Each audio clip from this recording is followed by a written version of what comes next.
Hello, chat. I'm back.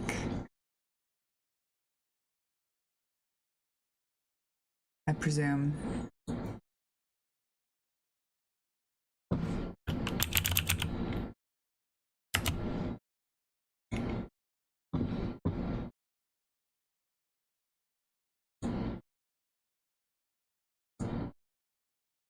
YouTube is weird. I presume. Okay. Let's get rid of that. Do-do-do.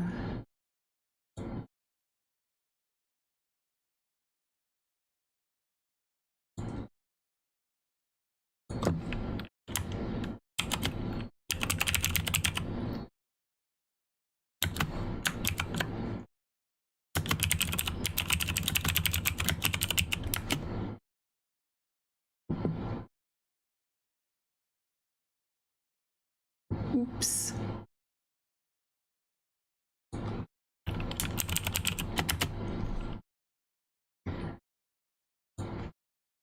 No, it was the Wi-Fi cut out. I didn't realize until it took me a little too long to fix it.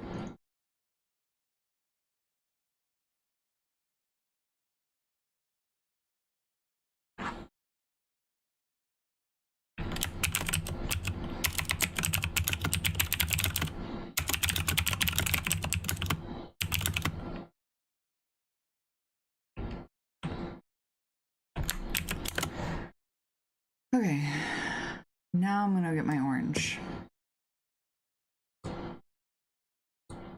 Now I'm gonna go get my orange. Oh, we watch little Josh Johnson. $1 million. That's a lot. It's so much you wonder, should I? Absolutely. That's how they get you. You know, growing up my entire life, I knew people who played the lottery. And I don't know if I know any winners. I just know a few people went missing.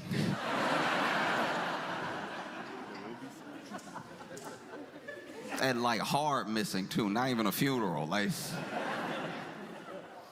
I don't know, $1.8 billion. That means even after they tax you, tax is gonna take about half of that, right? Even after they tax you, you're probably gonna be a billionaire. That's instantly a billionaire. And I'm not saying this to like, you know, be down on anybody or be disparaging, but it's like, who plays the lottery? People who need the money. So imagine needing money and then becoming a billionaire in like a day. A day. You needed 252.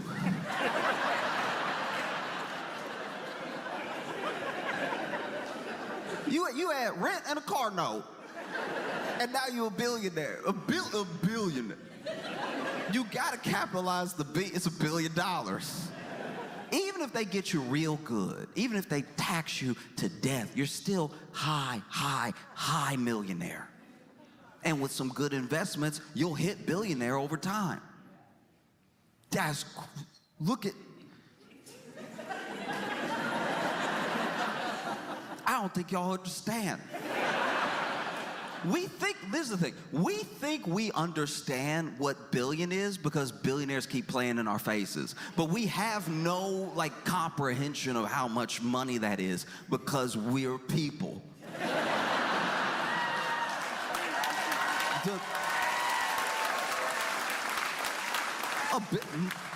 Forget like multiple, a billion.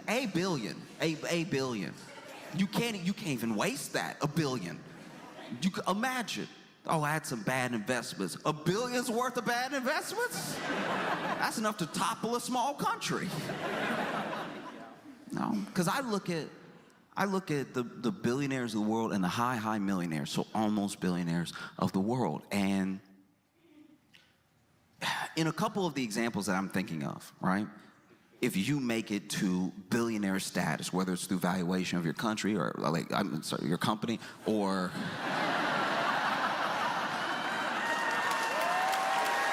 You know.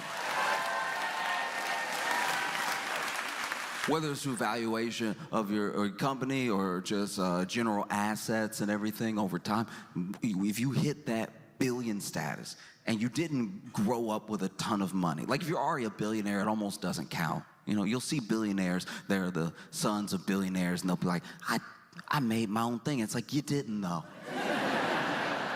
But you didn't. Like you never really did anything. Like it's, and look, I know you probably worked really hard, but your hard work had a $1 billion head start to it. So it's just, you know, you could make a bad idea worth $1 billion.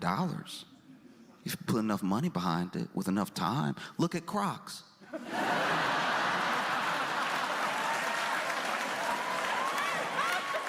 And look, that's not me. No, look, that's not me just dunking on Crocs for the sake of it. I'm saying as a shoe, you are so unprepared to go into the world.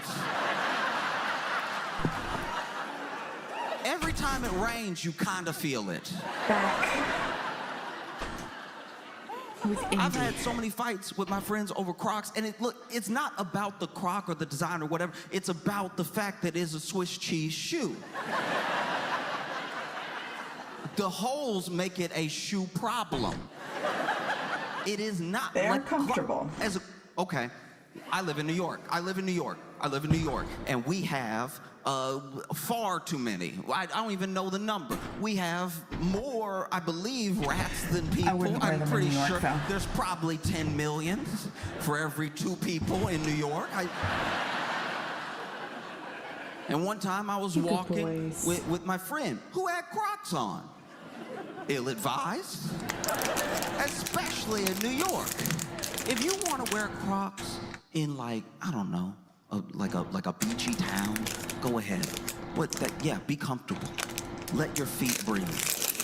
And I have a nectarine. Wearing Crocs that's rather in ripe. New York City. Wearing Crocs in New York City is like wearing a shirt that on the front and the back says, "Please rob me." That's the level of prepared you are to go out into New York City when you're in Crocs. My friend was in Crocs, and we were just walking down the street, okay? Just nice little stroll, having a conversation. And then, as you would expect when you are walking in New York, as it is almost law when you are walking in New York, a rat ran across our path. Some people have to deal with deers in the road. We have to deal with rats on the street. And this rat... It did. Running across... Well, less the stream crashed and more that my internet died briefly when I stood up to go downstairs. And I had to restart it.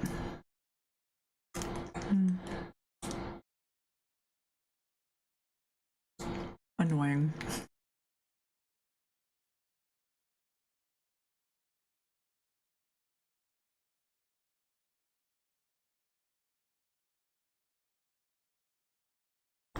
But now I'm eating chocolate. The Snickers ice cream bar and a nectarine. I'm going to eat both.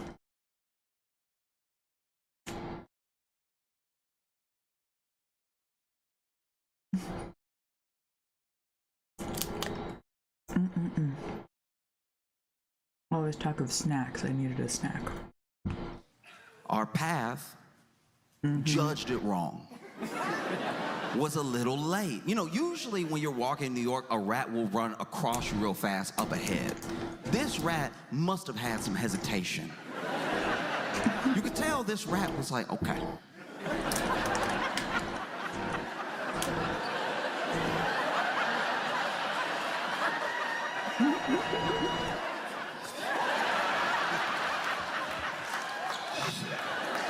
You know what? I'm not gonna do it. I'm not gonna do it. No. The physical comedy is so good. Actually, no. You know what? I can do this. I can do this. Let me get. Ah! And then it ran across our path. But by the time it ran across our path, we were at our path. Mine does that occasionally. And this is upsetting. Sorry if you're eating. But the rat ran across our path, but by the time it decided to cross the sidewalk, we were already there. So this rat ran right over both my feet. And then it came time to run over my friend's feet. My friend in Crocs. Horrifying. And this rat looked exactly like, you know, when football players doing that spring training with the tires over here.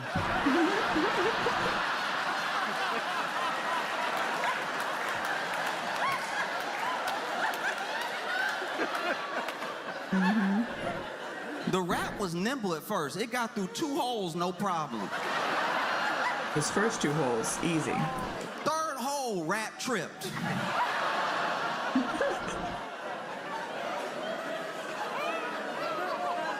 Animals don't trip like people. You know what I mean? People One of might the many trip, be a little reasons. embarrassed, but we get up and we know we have a day to continue. Not to wear Crocs in New York If a City. rat gets tripped up in your crock, that's the rat's whole priority right now. Because to be fair to rats, they get trapped all the time. How is this rat supposed to know this isn't one of those rat traps that take you to rat heaven? And so this rat starts freaking out, starts puppies. like trying to pull the other leg out and everything, but then the next leg gets stuck. And so now this rat is, it has been 0.0 seconds, by the way. This rat has already tripped and is stuck in 2 crock holes. And is over here fighting for his life to get out. Is doing whatever he can. This rat over here, I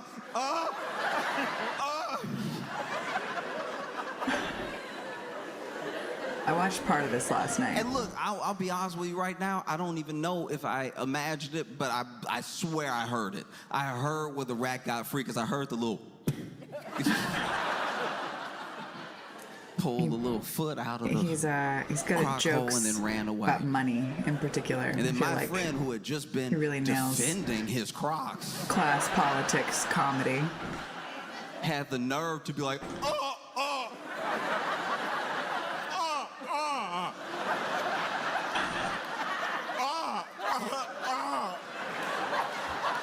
Brush my hair. Braid my hair. Yikes indeed.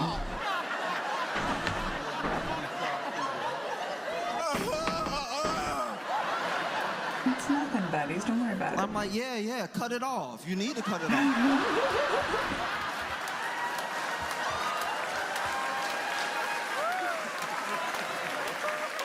Ran over my foot too, but look at me.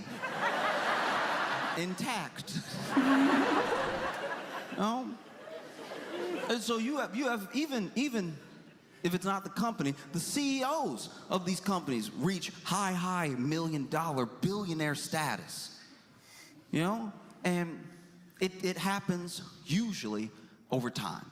Usually, if you don't come from money, you reach billionaire status or high millionaire 20, 30 years of your life. And being a psycho as well, like working 80-hour weeks and like just doing crazy stuff. And sometimes you get to get ahead because you cut some corners or you cheat some people or whatever it is. But then when you turn around and you have this like multi-billion-dollar valuation, you did it. And it took all that time, but like you're 30 years removed from when you started.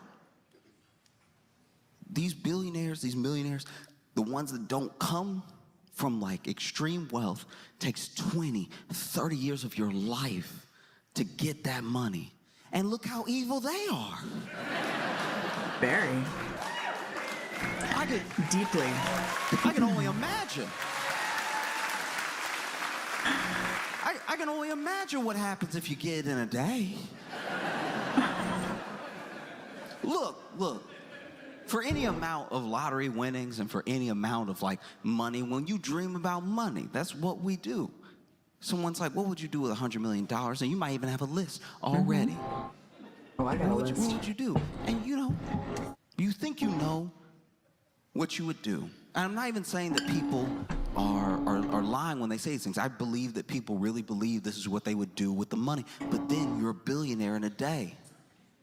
Nothing can prepare you for that. Nothing can prepare you for that much money being that much power. in a day. What would you do with $100 million? What'd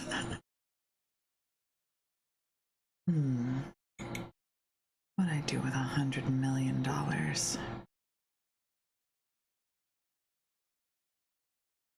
I want to say a lot, but also I know I'm wondering how this is connected to the rat. Oh, he was telling a story about Crocs. About how even he was just talking about Crocs specifically, but there's definitely like a rat connection later, and mostly in the the waiting to go. Yeah, that was kind of a rambling joke. But I think he mentioned like Crocs as a company that's, hey, Lentil, stay away from the window. Buddy. Hey,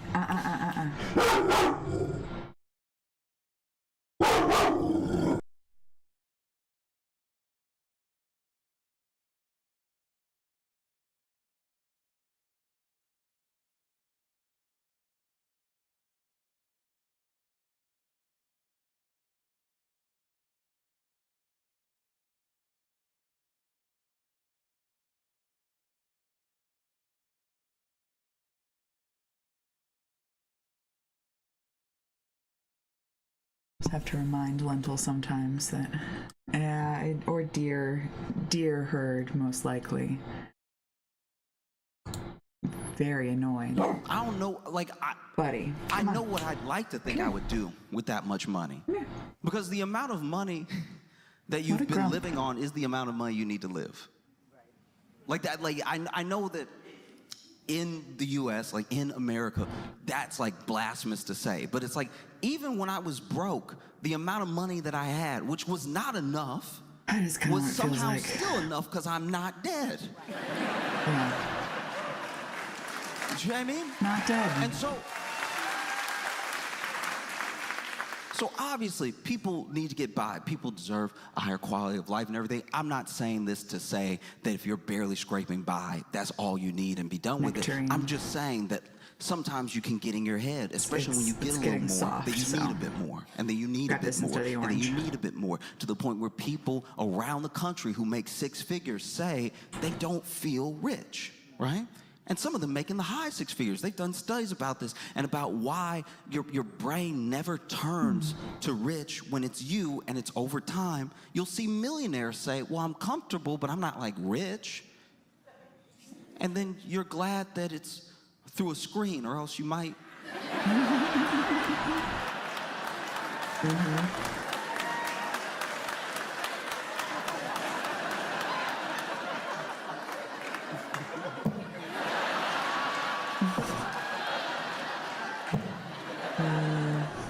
It's a little too soft. But I don't know. It's sad. I mean, what would that do to a person? A day. Dogs, can you have nectarines? A billionaire. Who knows? Maybe money really does change people in a way that you can't even fathom until you have that much money. Maybe you get $1 billion in a day, and out of nowhere, you don't even recognize yourself. $1 billion. And you're just like, wow, huh. I could use some slaves. I think that... Incredible.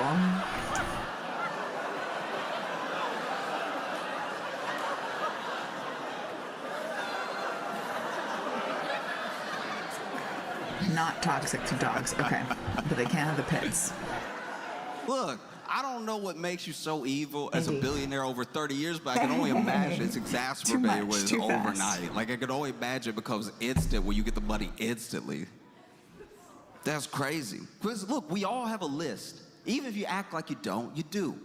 If you want that much money overnight, you might have a list. There might only be 5 things on your list. Hey, I want to take care of my friends, take care of my family, want to travel, and I want to help in a way that I've been helping, but I didn't have the money to really push the help, right? All of that. So I'm with that. That's what, 4, maybe you have 5 things. But then, after you do all that, maybe you have some money left over. What do you do with that money? Can you make another list? Can you make a bigger list? Maybe. But if you can't, you just keep trying. Oh, you know, let's fix the roads. Let's try to fix the school system. Let's try to. But then there's still some money left over.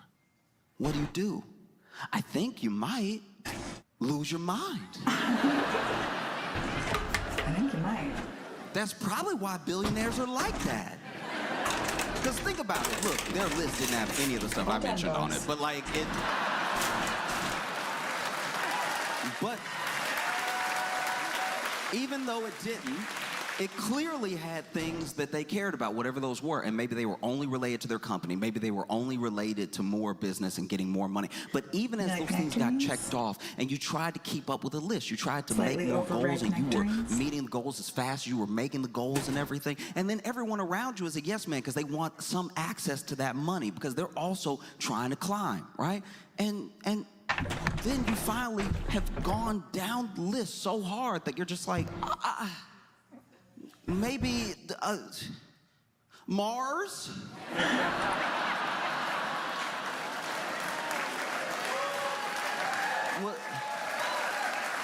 What about Mars? Mars would be cool, right? Like, Mars would be dope. Let's do some puzzles. Does people starve? Mars, though, that would be dope. And it's like, yes, it sounds dope. And I hope he goes. I hope he does. Like, that'd be fire. If you went to Mars, spend your fortune as the richest man in the world to be the poorest man in the universe.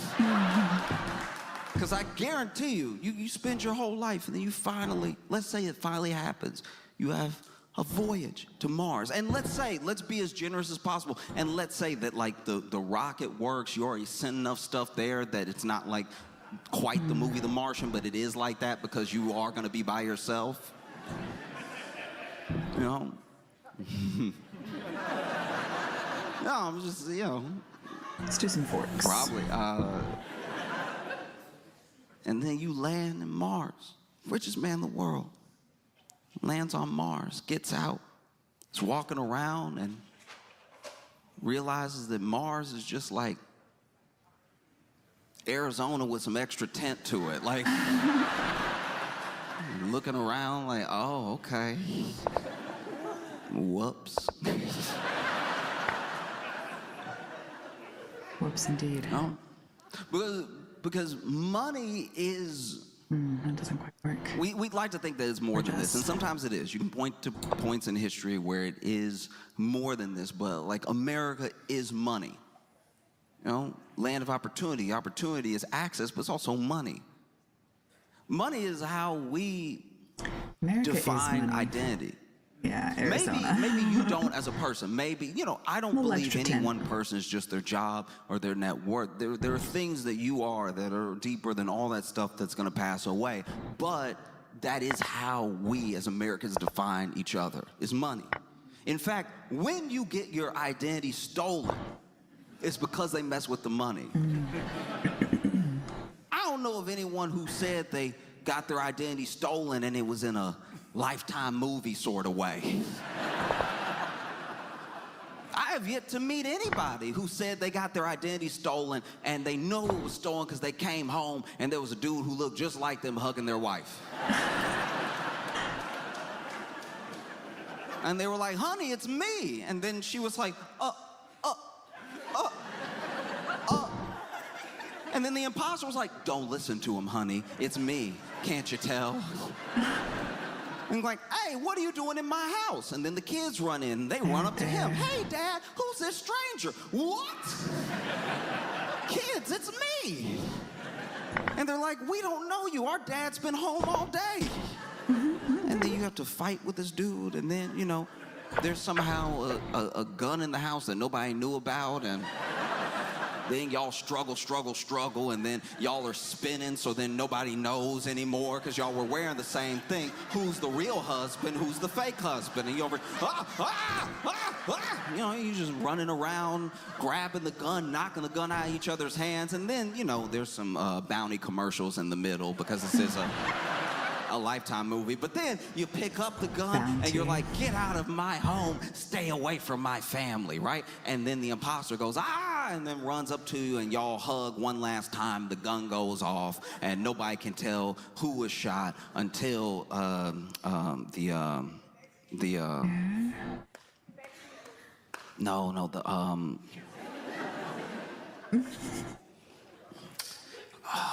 what is it?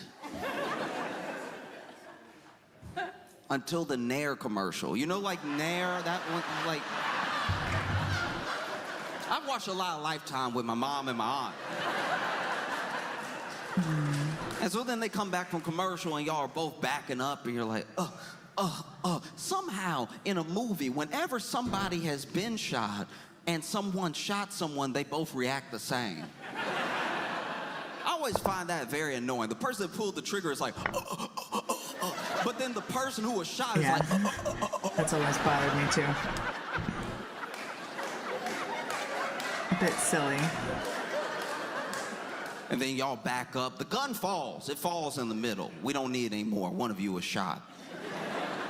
And everybody's backing up, and then you see some blood. You see blood, and then you see blood because y'all were hugging when it happened. So whoever got shot also bled on the other person. So it's been about 5 minutes, and we still don't know who was shot. Very frustrating. And then finally, one of you goes, you'll always be my family. And the other one turns around and looks at you. The wife and the kids go, Dad! And hug them. Then credits start rolling.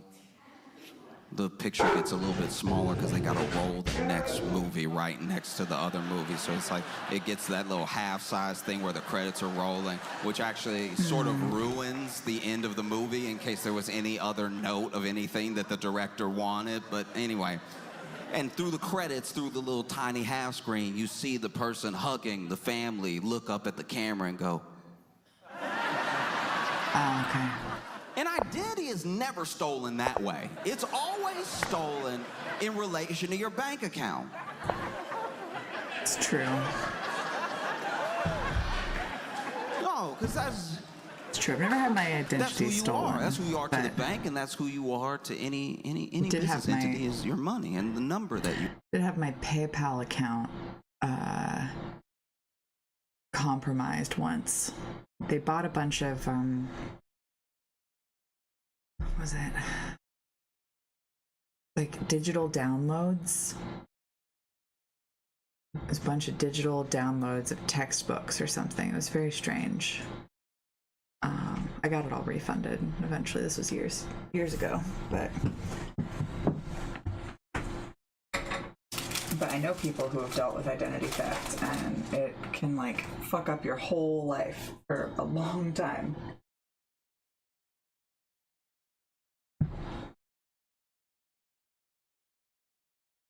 In the money sense. You are, you know. Now look, I would like to think that everybody knows that everyone's more than that, but that is how you break down. That's how you're calculated. You know what I mean? You're moved around as a number, and the numbers that make up the numbers you have are how people see you. You know. So when you get your identity stolen, it's not because they actually stole who you are. They stole who you are in a version of how people see you for your money. Having your identity stolen is terrifying because you don't know when you'll get out from under this. It's you. It's you. But the bank doesn't know that. You might as well show up to the bank like you just got home to see your wife and kids and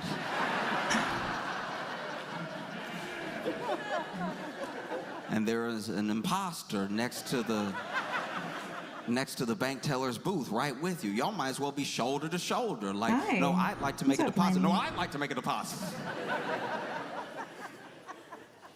Because you also have to factor in what that money doesn't just do to the person, what it does to the people around them. Some of y'all may not remember this. I barely remembered it until I started just reading Thank about you, people who boys. had won the lottery and what usually happens. Because there's this myth that everyone that wins the lottery goes bankrupt and ruins their life. It's not actually true. It's about half, which are better odds than winning the lottery. And the difference between the people who crash out and the people who do well are the decisions they make as soon as they win. And now it's almost down to a science. There are people who are financial advisors that seek out lottery winners to help them because they've done it for other lottery winners and stuff. But there was this one woman, it was crazy. This happened in the 90s. I think it was 1990, right? This woman was a Had an surfer, idea. Didn't and work. she got tipped a lottery ticket. And so she, put that lottery ticket in, and she won. She won $10 million. And then everyone around her turned. The people who were also on shift with her, they right. tried to sue her. Because I don't know if this is one of those restaurants where, sometimes you work as a server and everyone's tips are pooled together and then you split them at the end of the night. Or if it was just that they were saying that was their table. I don't know what all the lawsuits were, but I also know that the man who tipped her the ticket tried to sue her. Yeah.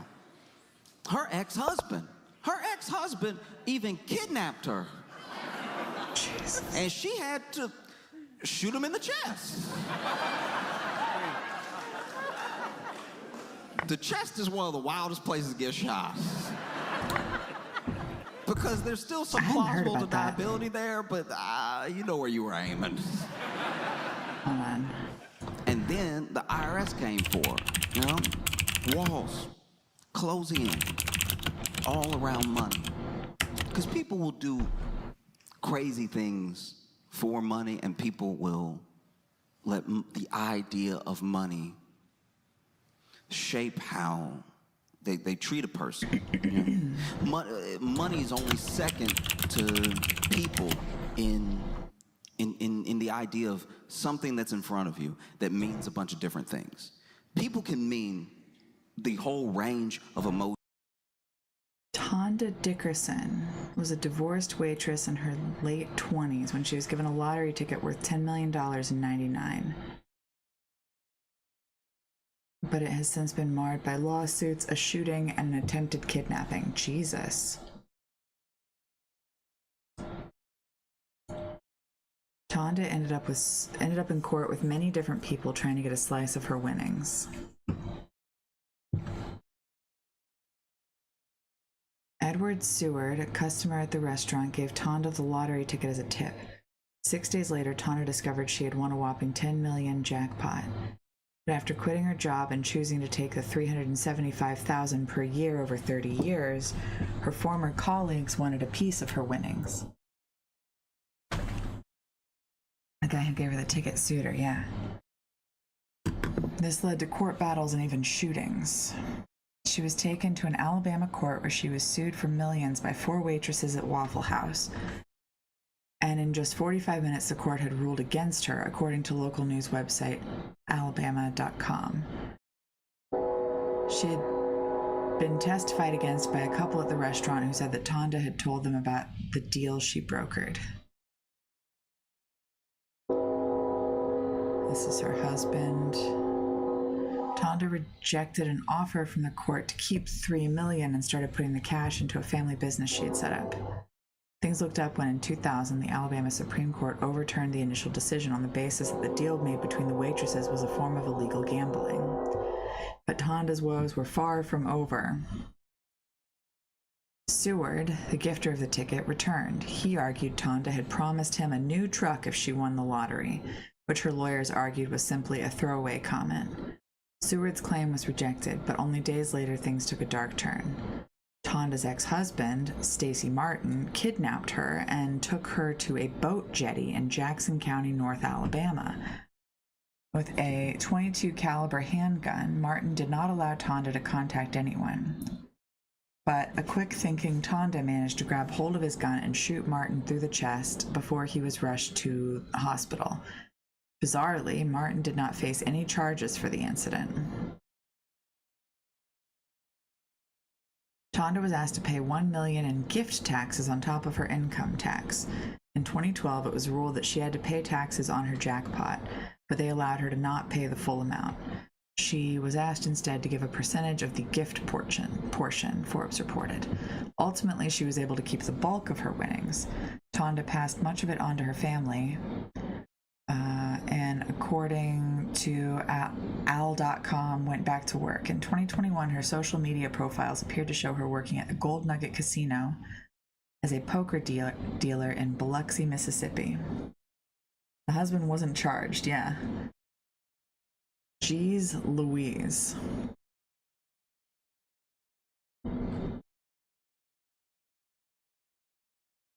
That's crazy. Poor Tonda. Imagine. To you, but so can money. If someone won $10 million, if they won $1.8 billion, some people see that as money, but a lot of people see that as hope. They see it as power. They see it as like a salvation out of their problems. They see it as whatever your imagination can mold. Because there are some people that if you got given $1 billion right now outright, there's so much good you do with it.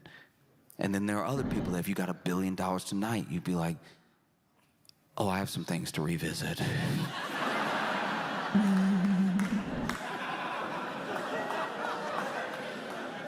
You know, $1 billion. $1 billion means, you know, you could buy everything around a person. You could buy everything around. Imagine for $1 billion, you could hire a private investigator to find your high school bully. All right. Because let's say they're not on, you know, maybe they're not on social, not everybody is, and so you hire this private investigator to find your high school bully, and maybe this bully gave you like a really catchy, mean nickname, you know? Maybe it was something that happened to. Where's I again? I feel like this bit, I've only heard the first part of it, but this is an Eigen story. This like tale of revenge. It is. Revenge is a dish best served cold. He's got quite the idea here.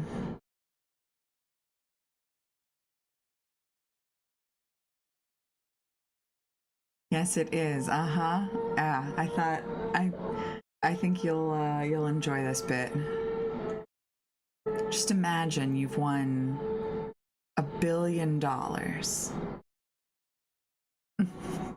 you, something real bad. Maybe you got sick at school one day, and maybe you didn't make it to the bathroom, right? And so he called you Wet Willie for 4 years, right? In this scenario, your name is Willie, and you hire this private investigator to track him down. Right. Maybe his name's Travis, right? You like, find me Travis. And so then the private investigator says, hey, I found Travis. He's living in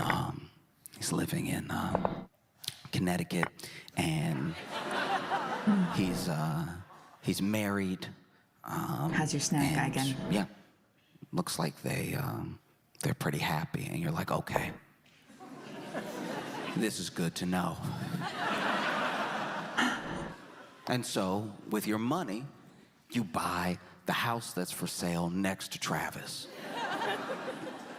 You're moving in one day, and you know, Travis and his wife are walking in to their home, and you're moving one of the boxes. Nothing in the box. You don't need to move. You can pay people to move for you, but and you're like, oh, hey. Nice.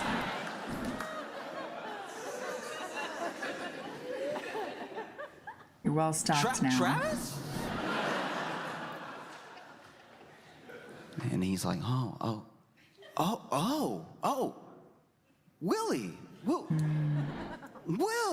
wow, how have you been?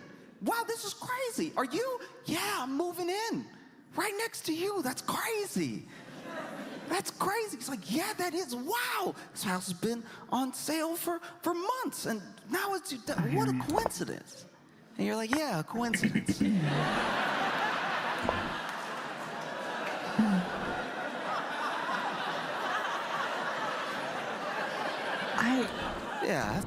I'm not much of a revenge person, but if I had the ability to exact revenge on my enemies, well, I think we all know what building I'd buy. Though the revenge would just be to do what we were doing anyway, But if I could be real petty about it, I could be real petty.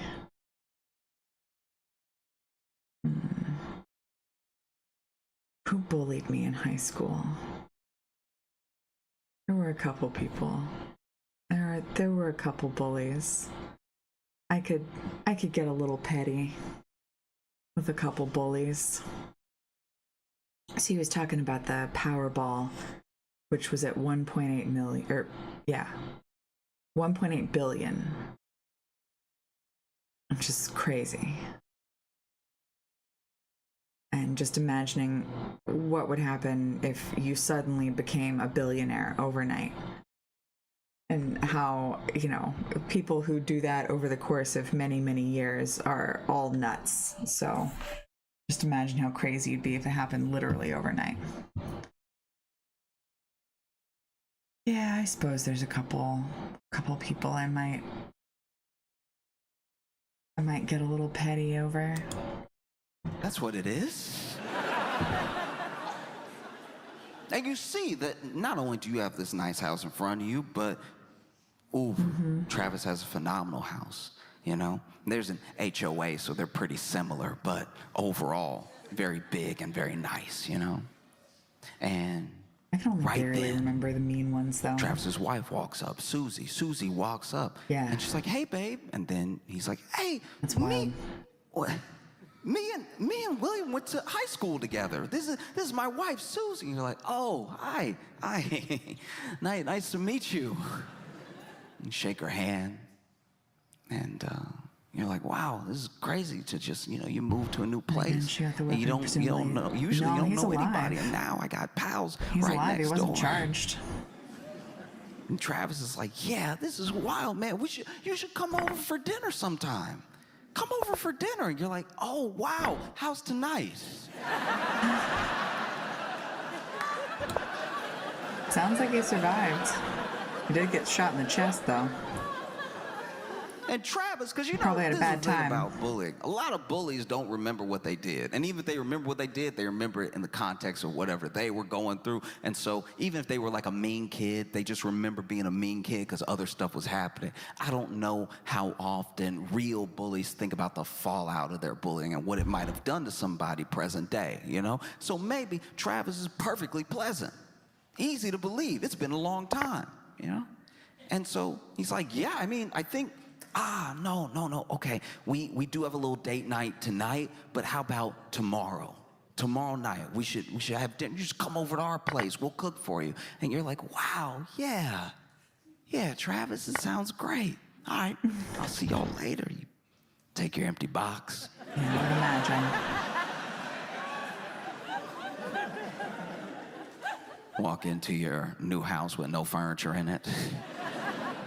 But you don't need furniture. You're here for revenge.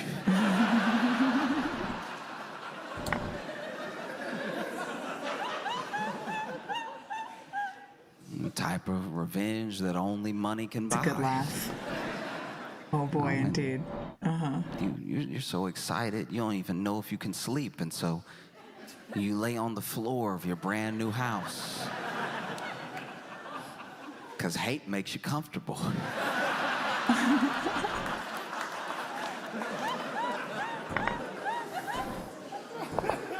And then the next day comes, right? The next day comes, and you've had a private investigator on Travis for a while. You even had a private investigator on Susie. You already know her name. And so the next day, during the day, you go over to Susie's workplace. You know, Susie works at a salon, right? And so you go over and you're like, hey, what? This is crazy. Wow. Susie, neighbors, and then I need a haircut? You do hair? Wow. You get Susie to give you a haircut, and you know, you're getting a haircut, and you're getting the wash, the shampoo, the conditioner, and everything. There's time to talk. You get to know a person. Or pretend to, because you already hired a private investigator.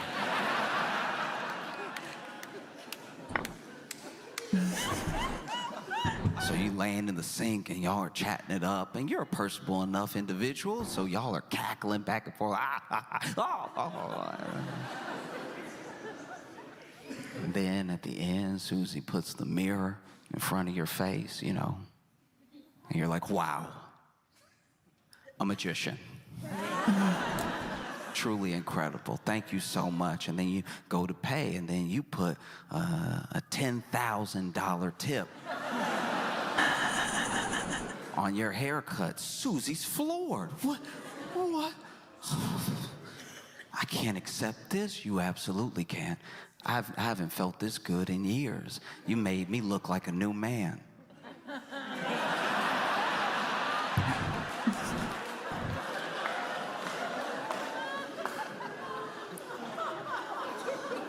What's the trick here? I don't know, like, I'm sorry, I never do this, but like,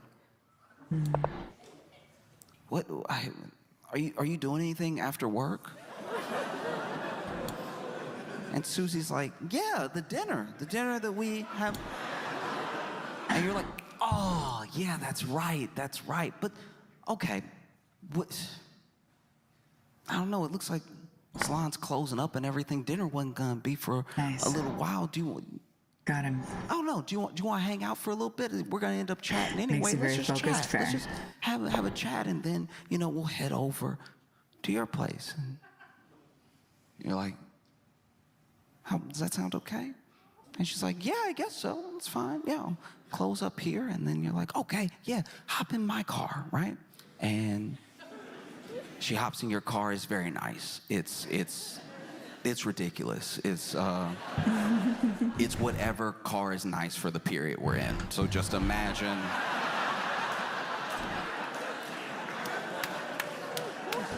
Imagine the type of car, and it is that. And Susie's also impressed. She's like, wow, okay, you must have done very well for yourself. And you're like, yeah, I do all right. Because then, no matter what car it is, I assume it goes fast, right?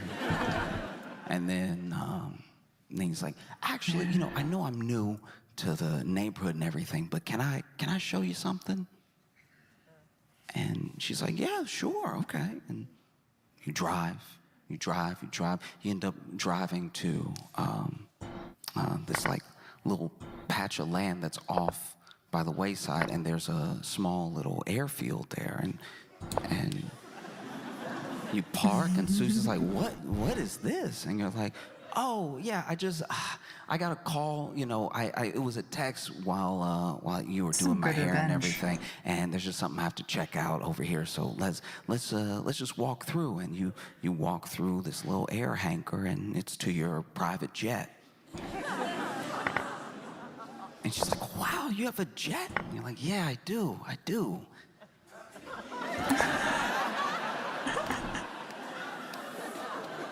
I mean, I guess it's a false alarm. There's nobody that needed anything. Yeah, nobody's even here. I tell you what. How about this? I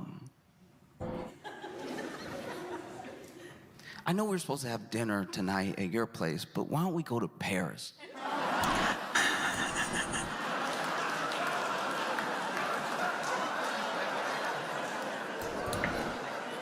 She's like, Paris? I feel like this would work on me. I'm sorry, do you prefer Milan? Not. We can go to Milan.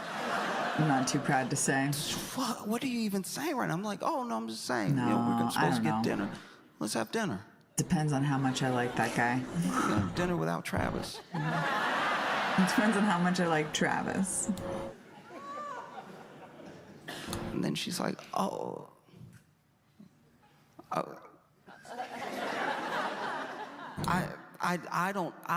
don't know what to say. What is the tip? And then now he's invited. I'm married. No, I know. I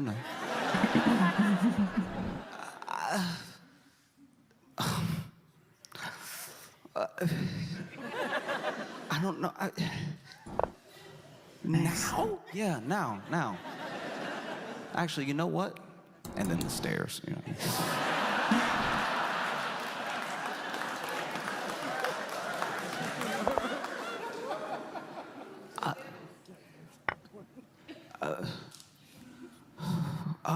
Wow, my heart is just skipping a beat. Yeah, let's do it. Let's go. And you're like, great. So then you both hop on the jet and taxi and everything. And just before takeoff, you send Travis an audio message of the entire thing.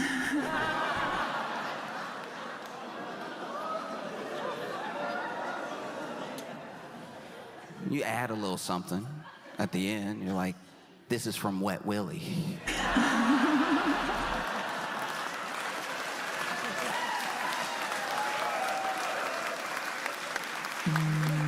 Because now you have $1 billion and you could be good or you could...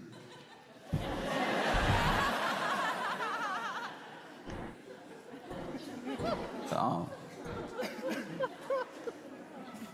Because that is how bad things are now. We used to make fun of people that played the lottery, and now it seems like a sound fiscal decision. It sounds like a sound business plan to save a little money, put a little away, and buy some lottery tickets. Just... Unfortunately. Oh. It's either buy some lottery tickets or, you know.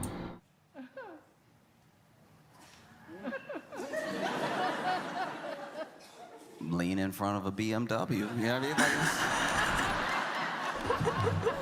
You gotta lean in front of a BMW, coming at about, I don't know, slowing down, so hopefully about 12 miles per hour, you know what I mean? Enough to do some damage, but not quite kill you, you know what I mean? Like when you get hit, it's gonna make that sound. You're gonna hear some stuff. Some of that stuff's gonna be you, and some of it's gonna be the car. You might even lose consciousness for a second, but you will, you know, hopefully wake up and... There's some real technique to it, too. I don't know if you saw that video. There's a dude who you could tell he was too... you could tell he was too nervous. He shouldn't have done this. And not just because it's fraud. He shouldn't have done this because you could tell his heart wasn't in the grift. You know what I mean? I gotta find this video. His I bet heart it wasn't in it. exists. Like, some people, the grift is who they are. They buy into the grift completely. When I was a little kid, my elementary school teacher got into a fender bender, right? And got in a fender bender with this dude and bumped him just enough to get a little bit of separation, but you could tell that she had hit him. And he immediately got out of his car, went into the trunk, pulled out a neck brace, and laid on the ground, right?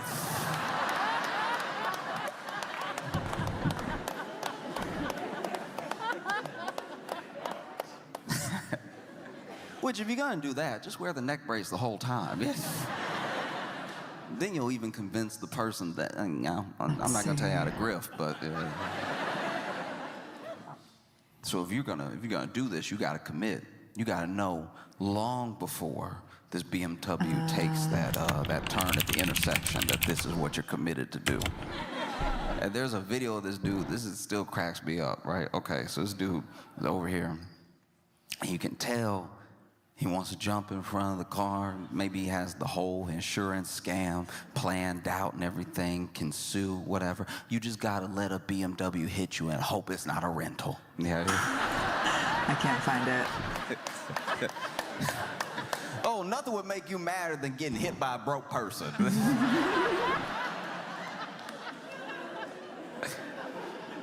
And so then it's over here waiting, right? And like just from the CCTV. Have you seen the Cardi B one that he did about the Cardi B trial? That was sort of a theme of that too. It was like trying to scam rich people out of their money. Because Cardi B was sued for $24 million by a security guard lady who she said that Cardi B had scratched her under the eye with her fingernails. Doesn't appear that she actually did. And that whole trial is very funny. That was a really good one. It made me want to watch the trial. Though I think just some of the bits are pretty good. Hold on, there's a shorts. Just the Cardi B shorts are so funny. But yeah, I really recommend his stand-up about it.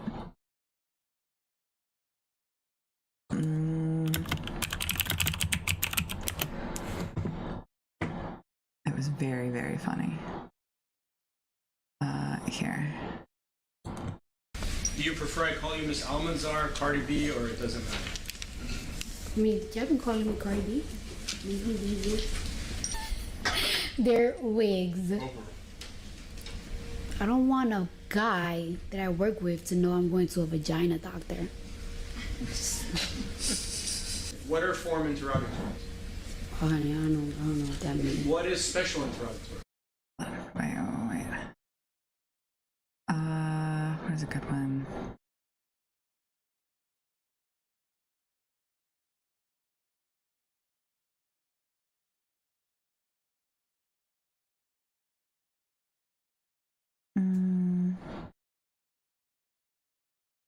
Did you call her fat? No, I was calling her a bitch.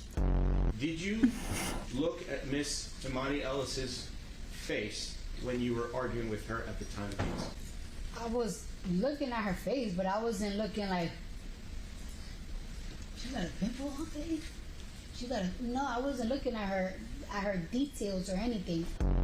Yesterday you had black hair, short hair. Today it's blonde and long. Which one is your real hair? Or are they both real? They're wigs. You said she's bigger than you, is that correct? Absolutely. How do you know that? I mean, look. And why were you concerned? Because I'm pregnant and this girl's about to beat my... Hello? Hello. Hello, I'm here.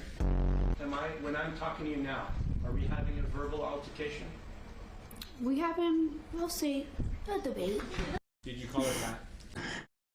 No, I was calling her a bitch. But just the like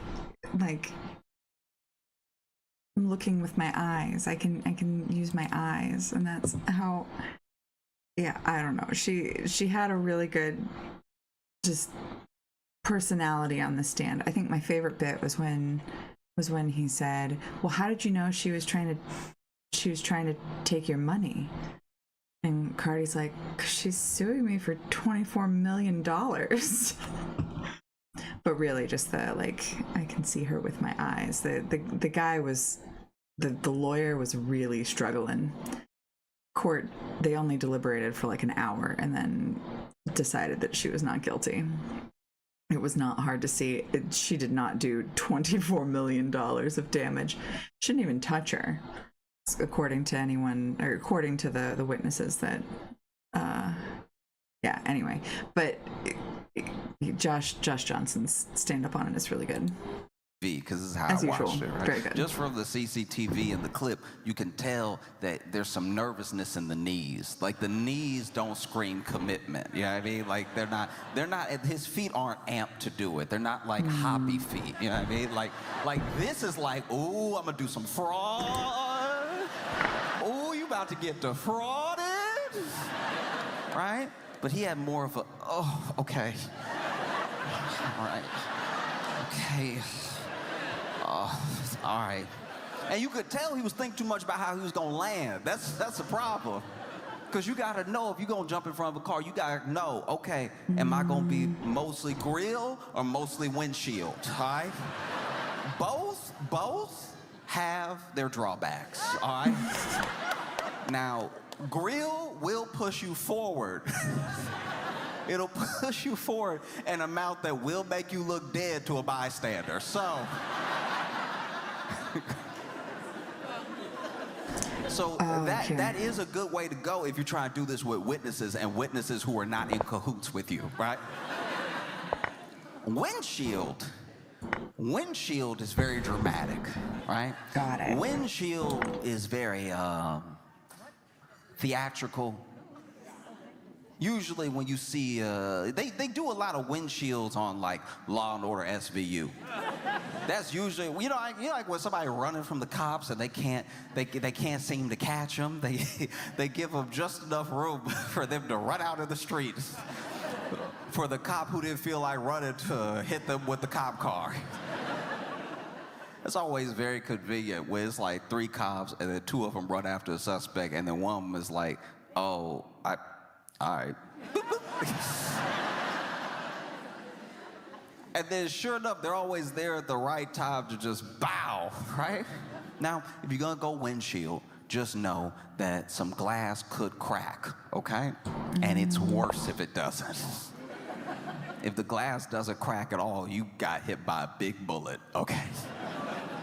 But if the glass cracks and you roll over the glass and maybe you land on the side of the car, that also looks very bad.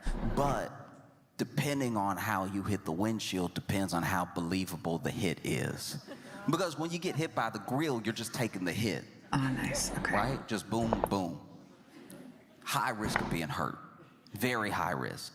Windshield looks I've a never little thought bit this more. much about. Oh no!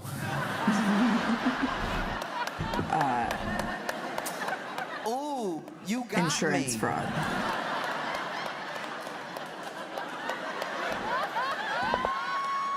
Oh, what will I do, right?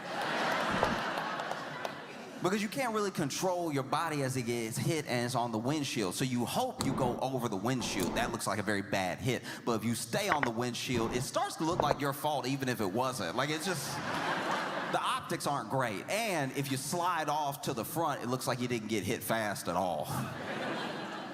And so you see this dude, okay, oh, all right. Damn. Nice. And then he goes for it. But not only did I see him in the clip, in the CCTV video, like thinking about it too hard. The person in the BMW also saw him thinking about this very hard. And it didn't help that he chose to do this at an intersection, which means they were gonna be slowing down anyway. And so then he finally goes to jump into the street, and they've already come to a short stop because they saw him coming. But look, he's already put a lot of thought into this. He will not be denied. And so even though the car is almost at a full stop, he goes,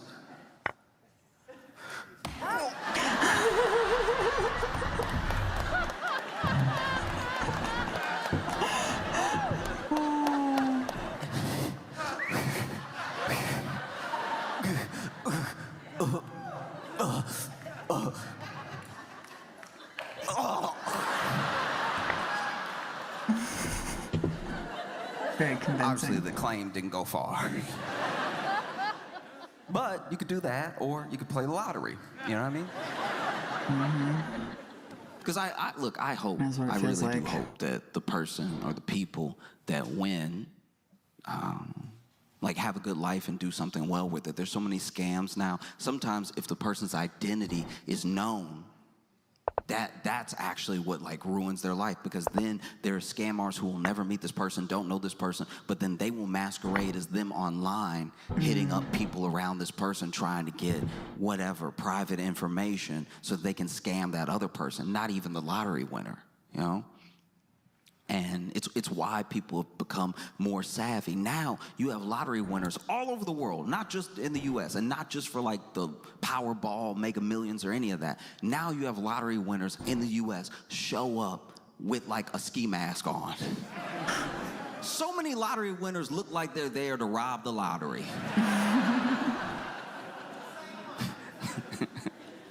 You know? And I don't know, I just look at the lottery as like maybe one of the best metaphors we have for how America is. You know, because you know, we all participate. That money is pooled together, and it is, and I don't mean in terms of ownership, I just mean in terms of how the money came to be there. It is all of our money. It is all of our money pooled together for 1 to like 6 people to have. Damn. In fact, sometimes you'll watch the lottery. You'll watch someone win, and you'll be like, "Huh, wow, I worked at a company like that. That's crazy." Yeah, I've heard that. Because some of it's not what the something I knew lottery about. of trying Makes to make sense. it in America is luck. We like to think it's hard work, because then that means everybody could do it. But that's not actually the case. I know people who have worked hard my entire life, and they were on a hamster wheel. They were on a treadmill, and they were just trying to keep up because somebody was pressing the speed up on the hamster wheel. That's what it's feeling like is happening to everybody right now. You know, you're doing your best, and the speed just keeps. Amen. And then, you know, some people are on a treadmill where the speed just keeps getting increased. Some people, look, to their credit, they have some golden handcuffs. Maybe they're doing a little bit better than everybody, but the margins that they live in are just as thin. And so they're on like a Stairmaster. They're up higher than the people on the treadmill, but, you know, they still run the risk of falling off at any given point. And so the other person's running as hard as they can. This person's stepping as high and as fast as they can, because if they can skip a step, it's not going to keep them good forever, but it'll keep them level for a while. And so everybody's working as hard as they can. People who make 6 figures, are still Indeed. thinking, I don't really have enough to get Such a by. myth. That sounds crazy to anybody who's living off of less than 50K, somewhere where the standard of living, you need to be at like 80K. There are people scraping to get by. And so rather than just accepting that this gym sucks,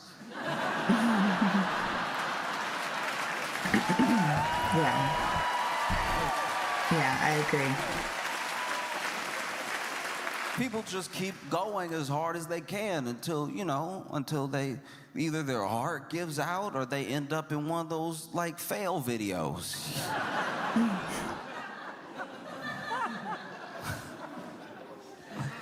Oh. Because, look, it's $1 billion. It's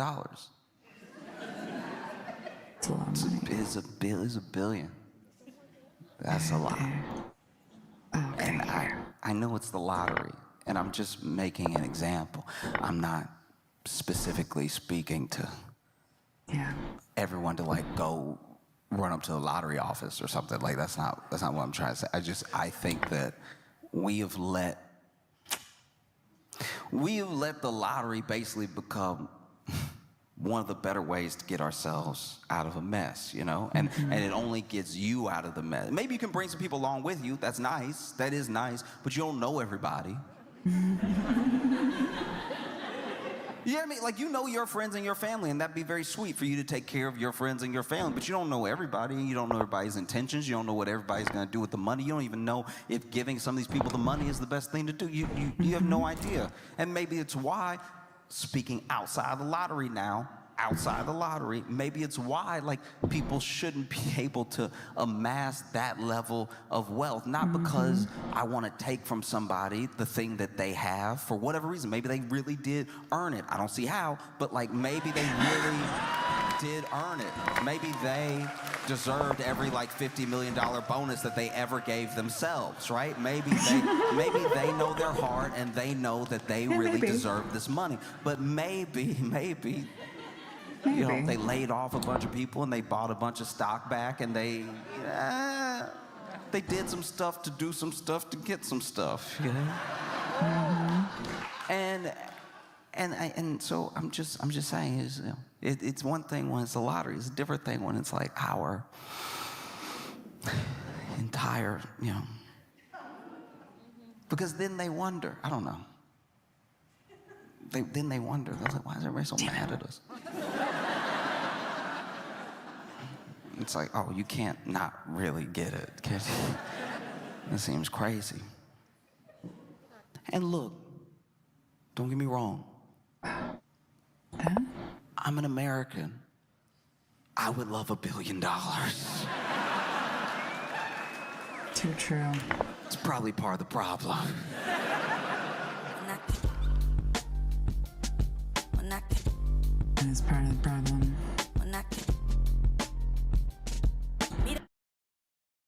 We're all part of the problem. But yeah, I think he explained it really well. I like the bit.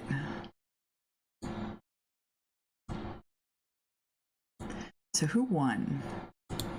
I mean, we don't know who won, but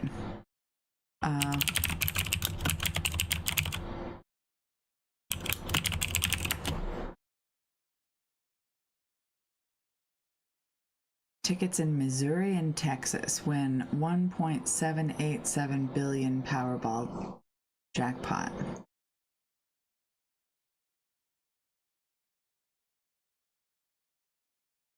Wow. Oh, the biggest winner ever was Edwin Castro.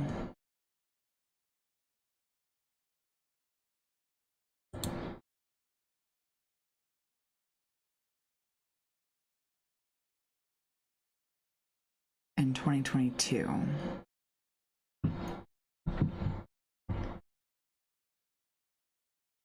It's crazy.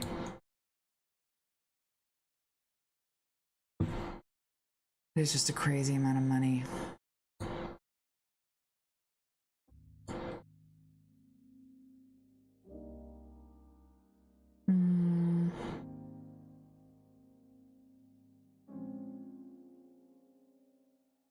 There.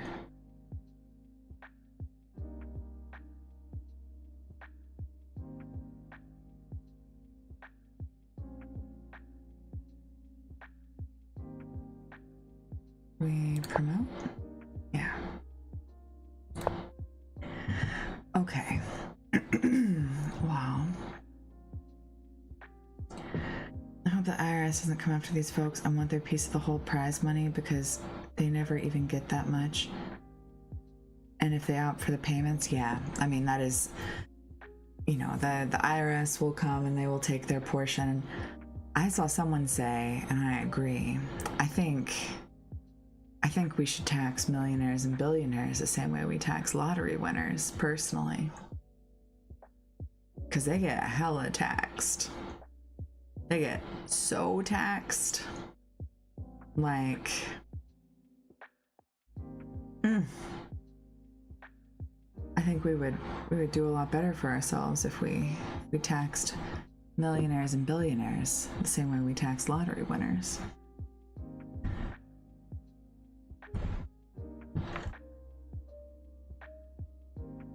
IRS always wants their big piece of the pie.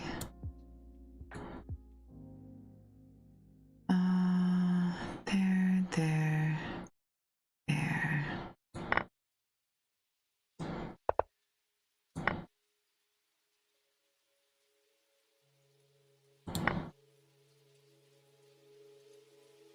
Gift tax. I think it's vicious.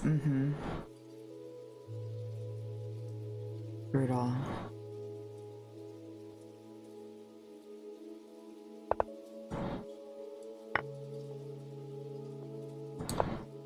Okay, his forks have been good.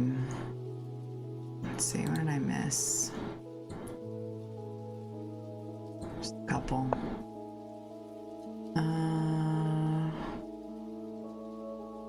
What was the idea with this one?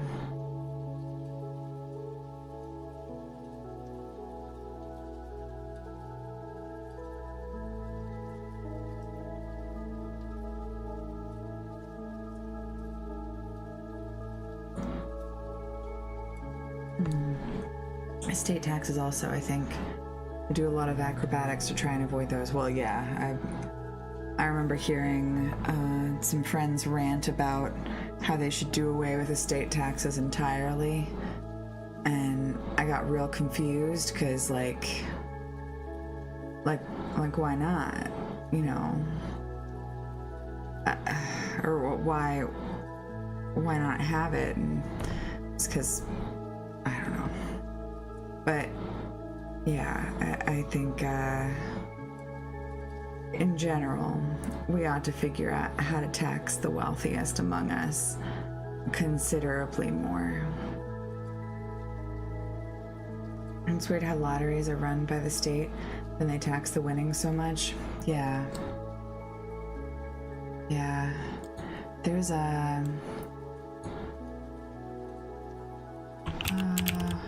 I think I'm just thinking of the video that Ken, that you already watched, the one about just the gambling, about sports betting. Just thinking about like how all of that's run by the states too.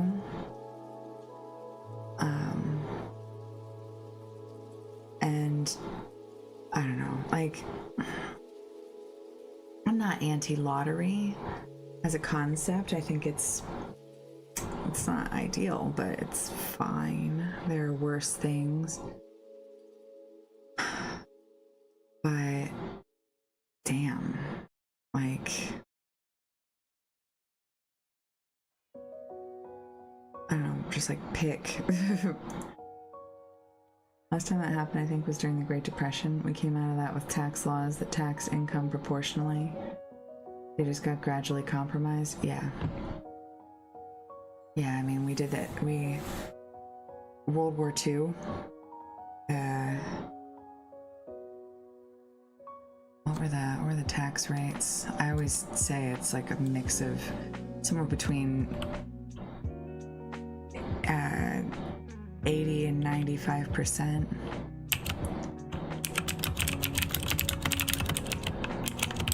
Let's see.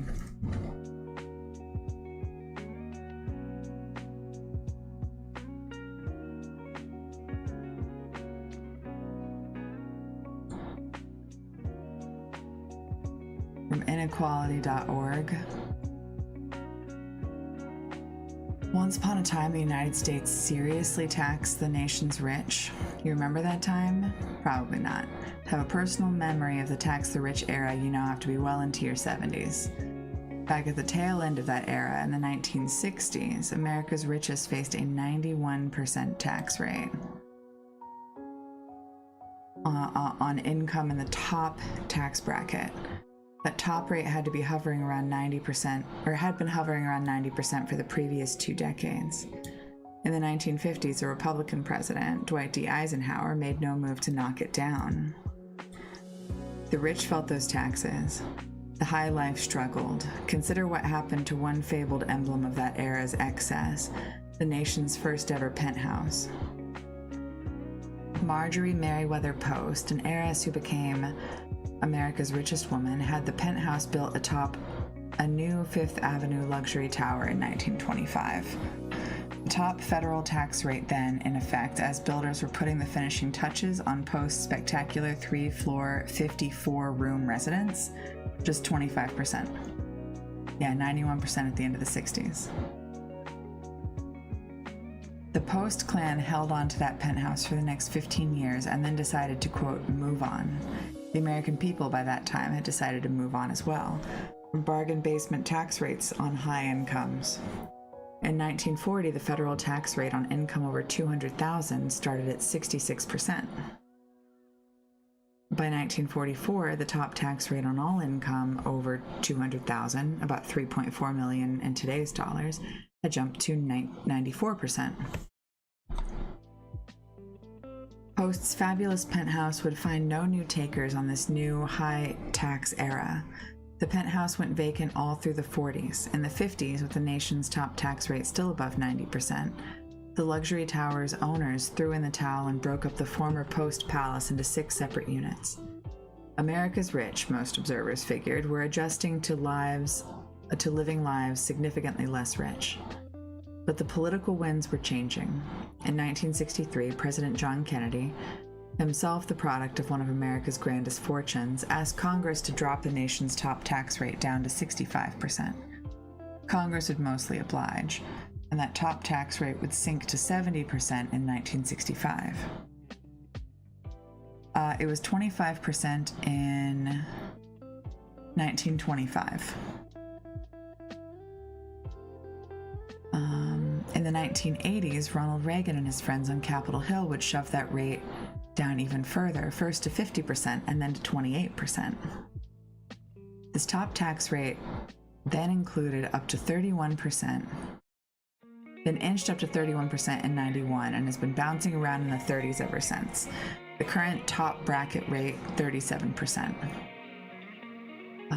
What has this nosedive in tax rates on the rich meant for the average Americans?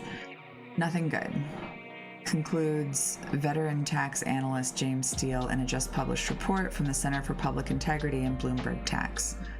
Over recent decades, says Steele, Congress after Congress has cut taxes on the richest people and corporations.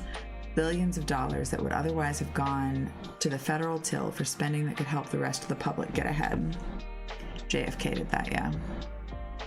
Makes sense, he was from a wealthy family. Steele's new study acknowledges upfront that a variety of factors have contributed to the deeply unequal United States we have today. Everything from deregulation and a weakened labor movement to the shrinking of our national safety net. But taxes, he emphasized, have been a principal engine of worsening economic inequality simply because the wealthy, thanks to their success in Congress, now have more money to buy stocks, invest in real estate, build mega yachts, blast off into space, and make campaign contributions to politicians so the cycle isn't interrupted. Seems like Eisenhower was right about several things. I agree. Steele's report adds all sorts of eye-opening details to a "don't tax the rich" story tax analysts have been tracking for years now. Here you go. Here's the link to the article we're reading. Consider his take on the tax treatment of the dividend income, a concern few average income Americans have on their radar screens. Oh, he warned about the military-industrial complex. That's interesting. Dividend income, in the decades before the start of the 21st century, faced the same tax rates as wage and salaries. In 2003, the Bush White House and Congress gifted the nation's rich a new arrangement and chopped the tax rate on most dividends down to 15%. In 2019, Steele points out, this neat little gift saved taxpayers making $1 million or more some $16.2 billion. The equivalent of the federal income taxes paid by everyone earning $50,000 or less in California, Idaho, Iowa, Kansas, Minnesota, Nebraska, New Hampshire, Oklahoma, Pennsylvania, South Dakota, West Virginia, and Wisconsin combined. The corporations rich people run have fared equally nicely under America's now decades-old "don't tax the rich" regime.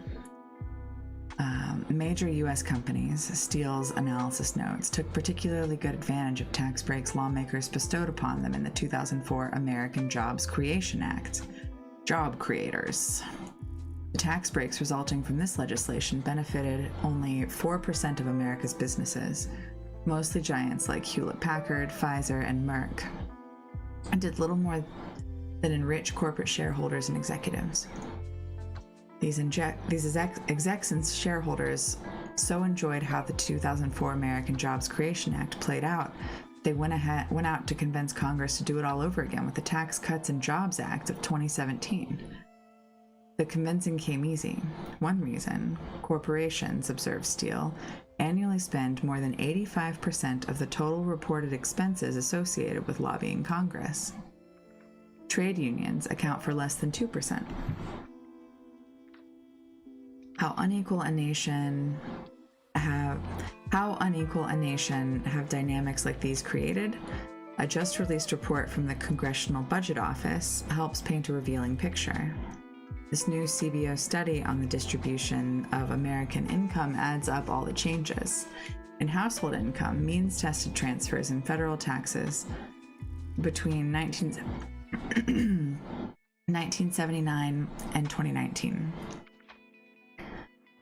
Between those 2 years, the CBO data show, household income after transfers and taxes and after adjusting for inflation grew on average by 97% among households in the nation's most affluent 81st to 99th percentiles. In other words, America's affluent but not super rich households saw their after-tax incomes about double in the 4 decades after 1979. Households in the top 1% have fared considerably better.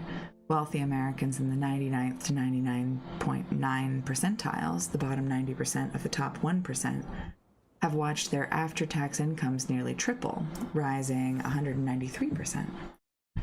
Within the rest of our super rich, the top 0.1%, we see even more striking leaps.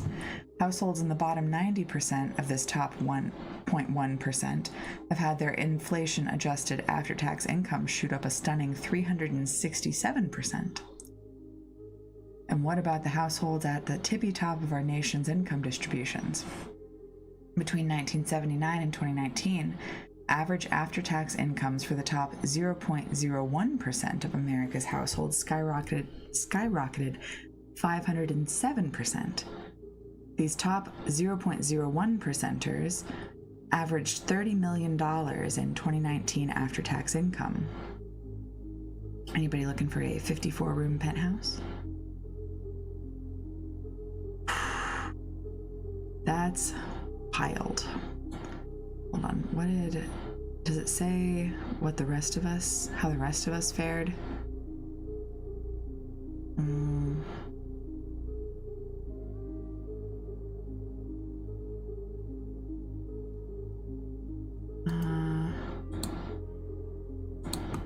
Let's see.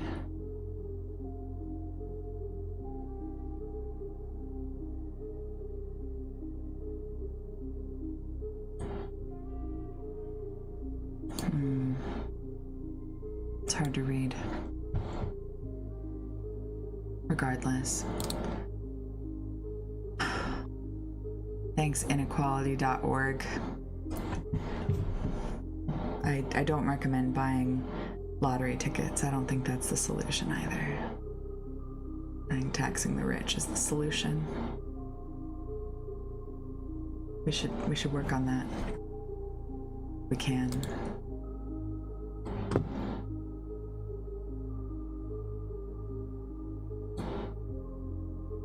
Okay, I gotta get some sleep. It is 1:22. These dogs are sleeping. I gotta go clean up the kitchen and then set up the coffee maker for tomorrow morning, and then God, okay, tomorrow I have to do some writing. I meant to do some writing today, but I got completely sidetracked by everything that happened.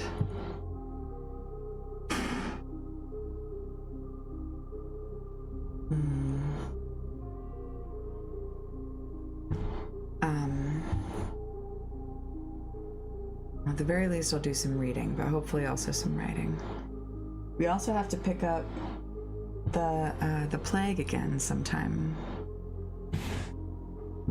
I kind of want to wait and do that when I'm back on Twitch, but I don't know. We might dive into it anyway. Anyway, okay. Have a good night, friends. Thank you for hanging out.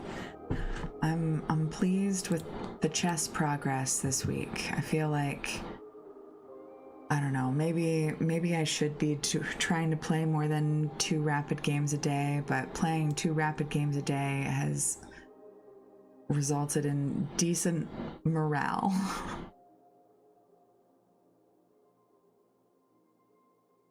We'll see. We'll see how the rest of the week pans out. Okay. Have a good night. Have a good day tomorrow.